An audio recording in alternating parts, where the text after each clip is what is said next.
Hey Heartland family, Pastor Ethan here with another Walk the Path video from Sunday's message.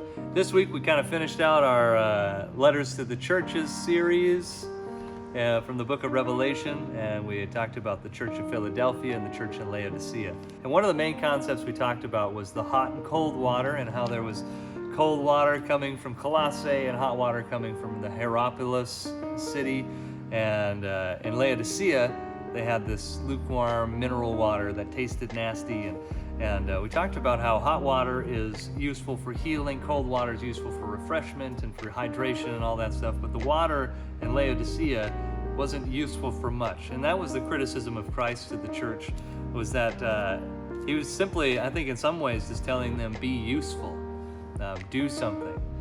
And maybe that's our encouragement, is walk the path. What can we do, right, to live out our faith? Because it doesn't do any good to talk about our faith or anything like that if we don't do something about it. And I'm going to read out of the book of James here. It says in James chapter 2 verse 12, "What good is it, my brothers and sisters, if someone claims to have faith but does not have works? Can such faith save him?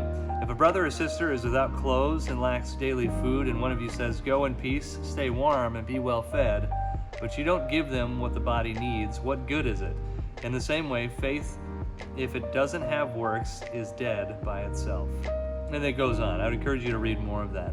But the point is that we need to be useful to the kingdom of heaven. And I don't know what that looks like for you. Maybe that's feeding a homeless person. Maybe that is simply offering yourself up to the Lord and saying, "God, if you want to speak to me, if you have something to say to someone else, I want to be useful." Maybe ask the Lord what that would be for you. How can you use me? How do you want to use me? And I think then that keeps us from being that lukewarm church. Just saying, "God, how can I be used today?